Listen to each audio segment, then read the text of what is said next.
Hello guys, once again welcome to my YouTube channel knowledge Adda. तो आज के video में हम देखने वाले हैं molecular orbital energy level diagram, मतलब आणविक कक्षक ऊर्जा स्तर आरेख।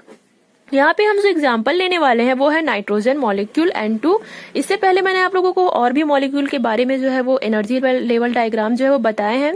इसके अलावा अगर आप लोगों को BSc first year molecular diagram, molecular orbital theory के बारे में देखना है तो आप मेरे चैनल के प्लेलिस्ट में जाकर के वो सारे वीडियो जो है वो देख सकते हो। तो चलिए गाइस, आज का टॉपिक हम स्टार्ट करते हैं। नाइट्रोजन मॉलिक्यूल के लिए जो हमारा एनर्जी लेवल का जो डायग्राम बनेगा वो किस प्रकार से बनेगा वो आज हम देखेंगे। बट इससे पहले मैंने आप लोगों को अपने पिछले वीडियो में मॉलिक्यूलर ऑर्बिटल थ्योरी के बारे में जो है वो एक्सप्लेन किया था। मॉलिक्यूलर ऑर्बिटल थ्योरी वो थ्योरी होता है जिसमें दो एटॉमिक ऑर्बिटल आपस में इंटरेक्शन करके उतने ही संख्या में नए ऑर्बिटल बनाते हैं, मतलब दो नए ऑर्बिटल जो है वो बनाते हैं। एक जो होता है वो बॉन्डिंग मॉलिक्यूलर ऑर्बिटल होता है और दूसरा जो होता है वो एंटी बॉन्डिंग मॉलिक्यूलर ऑर्बिटल होता है। तो यहाँ पे हम लोगों ने जो एग्जाम्पल लिया हुआ है वो है नाइट्रोजन मॉलिक्यूल। जब नाइट्रोजन एटम आपस में मिलते हैं, मतलब दो नाइट्रोजन एटम, दो नाइट्रोजन के परमाणु जब आपस में मिलते हैं तो नाइट्रोजन मॉलिक्यूल बनता है, मतलब नाइट्रोजन अणु का जो है वो निर्माण होता है। हमें पता है कि हर नाइट्रोजन एटम में जो है वो 7 इलेक्ट्रॉन जो है वो प्रेजेंट होते हैं। कहने का मतलब है कि इस नाइट्रोजन मॉलिक्यूल में टोटल 14 इलेक्ट्रॉन होंगे। हम सबसे पहले नाइट्रोजन जो एटम है उसका इलेक्ट्रॉनिक कॉन्फ़िगरेशन निकालते हैं, केवल सिंगल नाइट्रोजन एटम का, जिसमें 7 इलेक्ट्रॉन जो है वो प्रेजेंट है। तो इलेक्ट्रॉनिक विन्यास होगा 1s2, 2s2 and 2p3। 1s orbital में 2 इलेक्ट्रॉन, 2s ऑर्बिटल में 2 इलेक्ट्रॉन और 2p ऑर्बिटल में जो है वो 3 इलेक्ट्रॉन। तो चलिए गाइस, हम वो एनर्जी लेवल डायग्राम देख लेते हैं। तो गाइस फाइनली हम आते हैं ऑर्बिटल एनर्जी लेवल डायग्राम के ऊपर, जहाँ पे आप इस प्रकार का डायग्राम देख रहे हो। तो हमें सबसे पहले कॉन्सेंट्रेट केवल इन दो लाइनों पर करना है, मतलब ये नाइट्रोजन एटॉमिक ऑर्बिटल और नाइट्रोजन एटॉमिक ऑर्बिटल। बीच का जो हिस्सा है वो हमें कुछ देर के लिए भूल जाना है, केवल हम एटॉमिक ऑर्बिटल पे ही पहले ध्यान फोकस करेंगे। तो जो मैंने आप लोगों को यहाँ पे नाइट्रोजन का इलेक्ट्रॉनिक कॉन्फ़िगरेशन निकाल के बताया था, मतलब 1s ऑर्बिटल में 2 इलेक्ट्रॉन, 2s ऑर्बिटल में 2 इलेक्ट्रॉन और 2p ऑर्बिटल में जो है वो 3 इलेक्ट्रॉन। तो इसे हमें यहाँ पर फिल करना है। तो पहले केवल वन नाइट्रोजन एटम के लिए हम देखते हैं। 1s में जो है वो 2 इलेक्ट्रॉन हम फिल कर देंगे, 2s में जो है वो 2 इलेक्ट्रॉन फिल कर देंगे और 2p में जो है वो 3 इलेक्ट्रॉन जो है वो हम फिल कर देंगे। सेम प्रोसेस हम इधर भी करेंगे, मतलब इस तरफ के जो नाइट्रोजन एटॉमिक ऑर्बिटल है उधर भी हम वही प्रोसेस करेंगे। 1s2 में 1s ऑर्बिटल में 2 इलेक्ट्रॉन, 2s ऑर्बिटल में 2 इलेक्ट्रॉन और 2p ऑर्बिटल में 3 इलेक्ट्रॉन। टोटल 7 इलेक्ट्रॉन हो गए, मतलब टोटल 14 इलेक्ट्रॉन हमारे पास हो गए। अब हम आते हैं नाइट्रोजन मॉलिक्यूल के ऊपर, मतलब ये जो मॉलिक्यूलर ऑर्बिटल है उसमें इलेक्ट्रॉन का जो भराव है, इलेक्ट्रॉन का फिलिंग है वो किस प्रकार से होगा। क्योंकि हमें पता है जब दो एटॉमिक ऑर्बिटल मिलते हैं तो दो प्रकार के एटॉमिक ऑर्बिटल बनते हैं, एंटी बॉन्डिंग मॉलिक्यूलर ऑर्बिटल और बॉन्डिंग मॉलिक्यूलर ऑर्बिटल।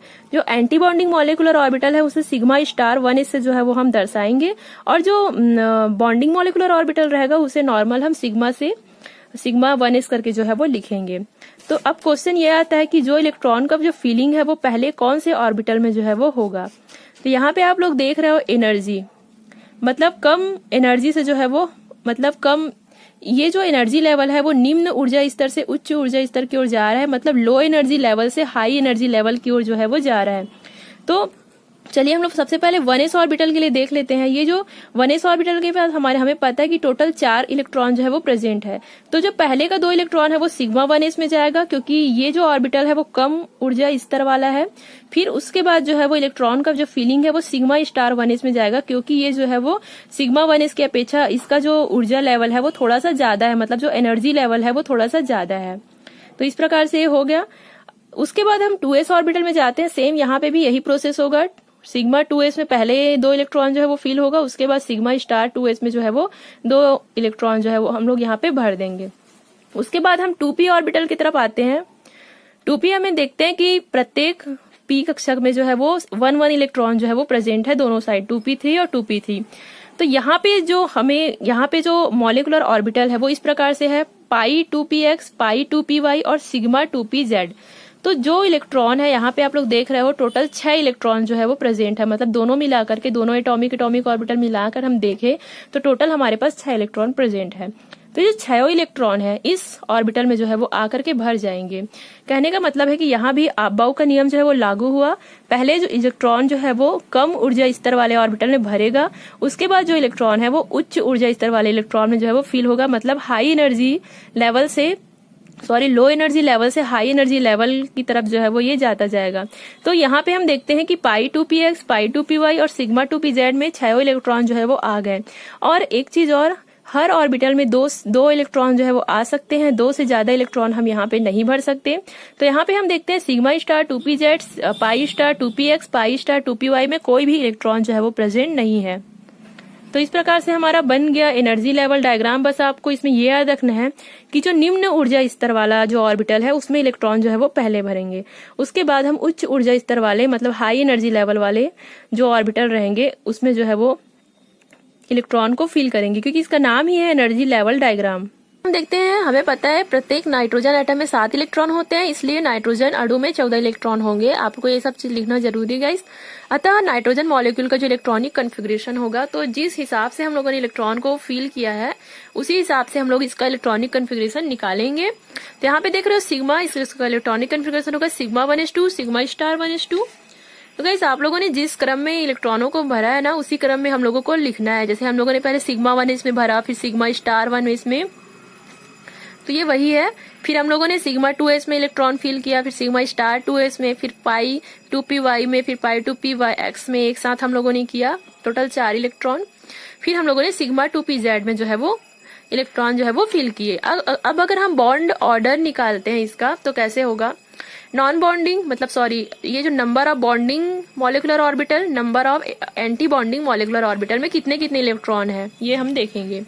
तो अगर हम बात करें बॉन्डिंग ऑर्बिटल की, अगर हम बात करें मतलब केवल सिग्मा जहां पे स्टार न लगा हो, अगर उस ऑर्बिटल में कितने इलेक्ट्रॉन है टोटल, अगर हम इसको देखें तो 1 2 3 4 5 6 7 8 9 10। तो बॉन्डिंग मॉलिक्यूलर ऑर्बिटल में टोटल 10 इलेक्ट्रॉन जो है वो प्रेजेंट है। और उसी पर अगर हम एंटी बॉन्डिंग मॉलिक्यूलर ऑर्बिटल में देखें तो 1 2 3 4 और वहां पे तो कुछ नहीं है, मतलब 10 - 4 NB - NA 10 - 4 अपॉन 2, 6/2 6/2 = 3। तो कहने का मतलब है आंसर हमारा 3 आया। मतलब दोनों नाइट्रोजन एटम के बीच में 3 बॉन्ड जो है वो प्रेजेंट है, 2 पाई बॉन्ड और 1 सिग्मा बॉन्ड। नाइट्रोजन मॉलिक्यूल में सारे इलेक्ट्रॉन युग्मित है, कोई भी इलेक्ट्रॉन आप लोगों ने देखा कि अकेला नहीं है, सारे पेयर में है, इसलिए यह मॉलिक्यूल प्रतिचुंबकीय मतलब डाई मैग्नेटिक जो है वो होगा। ठीक है गाइस, उसके बाद हम ऑक्सीजन मॉलिक्यूल का एनर्जी लेवल डायग्राम देखेंगे अपने अगले वीडियो में, तो उसे भी आप लोग जरूर देखें। Thank you so much guys for watching my videos.